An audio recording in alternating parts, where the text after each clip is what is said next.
നടി ആക്രമിക്കപ്പെട്ട കേസിൽ വിധിയിൽ പ്രതികരിച്ച് അതിജീവിതയുടെ അഭിഭാഷക ടി.ബി. മിനി വീണ്ടും സാഹചര്യ തെളിവുകളെല്ലാം നൽകിയിട്ടും എട്ടാം പ്രതിക്ക് മോട്ടീവ് ഇല്ലെന്നാണ് കോടതി പറഞ്ഞതെന്ന് ടി.ബി. മിനി പറഞ്ഞു.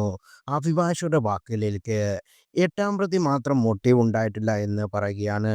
എട്ടാം പ്രതിയുടെ മോട്ടീവ് എന്ന് പറഞ്ഞിട്ട് കോടതി പറയുന്ന കാര്യങ്ങൾ ഒന്ന്, മഞ്ജു വാര്യരുടെ അടുത്ത് കാവ്യമാധവനുമായുള്ള ബന്ധം ഞങ്ങളുടെ ഈ വ്യക്തിയും പറഞ്ഞു എന്ന് പറയുകയാണ്. അതിന് നിരവധി സാക്ഷികളെ ഞങ്ങൾ ഹാജരാക്കിയിട്ടുണ്ട്.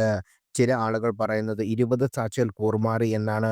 261 സാക്ഷികൾ 20 പേര് കൂറുമാറി. ഈ കൂറുമാറിയവർ ആരായിരുന്നു? ദിലീപിന്റെ ഭാര്യ, അനിയൻ, അളിയൻ, ഏറ്റവും ബെസ്റ്റ് ഫ്രണ്ട് സിദ്ദീഖ്, ഏറ്റവും അടുത്ത കൂട്ടുകാരൻ ഇടവേള ബാബു. അത്തരം ആളുകൾ കൂടുമാറും. എങ്കിലും ചില കാര്യങ്ങൾ കണ്ടെത്താൻ പോലീസിനെ ചില ആളുകൾ സാക്ഷിയാക്കി ചേർക്കും. അതാണ് ഇൻവെസ്റ്റിഗേഷൻ എന്ന് പറയുന്നത്. ഈ തെളിവുകളെല്ലാം പറഞ്ഞിട്ട് മേഡം പറയുന്നത് there is not a motive എന്ന്. കാവ്യമാധവനും ദിലീപും തമ്മിലുള്ള ചാറ്റ് എങ്ങനെ കിട്ടിയെന്ന് വലിയ തമാശയാണ്. മഞ്ജു വാര്യരുടെ ഫോൺ നഷ്ടപ്പെട്ടു. ചേട്ടാ എനിക്കൊരു മൊബൈൽ വേണമെന്ന് മഞ്ജു പറഞ്ഞു. നീ ഇപ്പോൾ മൊബൈലൊന്നും മേടിക്കണ്ട, എൻ്റെ പഴയ മൊബൈൽ എടുത്തോളാൻ പറഞ്ഞു. ആ മൊബൈലിൽ നിന്നാണ് മഞ്ജു ഈ കാര്യങ്ങൾ കാണുന്നത്. എന്നിട്ടും പറയുന്നത് മോട്ടീവ് ഇല്ല എന്ന്. ഞാൻ ഇതൊക്കെ പറയുന്നത് ജഡ്ജ്മെന്റിനെ ഞാൻ വിമർശിക്കുന്നതല്ല. ഞാനൊരു ഫാക്റ്റാണ് പറയുന്നത്. ഇൻവെസ്റ്റിഗേഷൻ നടത്തി ഒരു കാര്യം കോടതിയിൽ ഇപ്പോൾ ജഡ്ജ്മെന്റിന് പറയുന്ന കാര്യങ്ങളുമാണ്.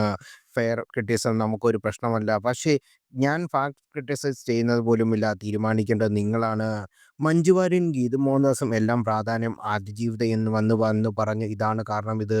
അതല്ലേ പ്രധാനം. സാഹചര്യ തിരുകളെല്ലാം കൊടുത്തു. കാവ്യമാധവന്റെ അമ്മയെ വിളിച്ച് മഞ്ജു വാര്യർ സംസാരിച്ചിരുന്നു. ഈ പ്രതിക്ക് ഇദ്ദേഹത്തിനുണ്ടായിരുന്നുള്ള വൈരാഗ്യത്തിന്റെ മോട്ടീവ് എന്ന് പറയുന്നത് ഇതാണ്. അപ്പോൾ കോടതി അതിൽ പറയുന്ന ഈ പ്രതി ഒരു ഡിവോഴ്സ് പെറ്റീഷൻ കൊടുത്തിരുന്നു.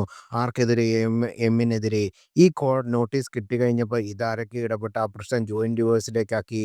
ആ ജോയിന്റ് ഡിവോഴ്സ് പെറ്റീഷൻ സ്പെസിഫിക്കലി എഴുതിയിരിക്കുന്നത്, മറ്റേ ഡിവോഴ്സ് പെറ്റീഷൻ പറഞ്ഞിരിക്കുന്ന മുഴുവൻ ആരോപണവും ഞാൻ വിത്ത്ഡ്രോ ചെയ്തിരിക്കുന്നു എന്നാണ്.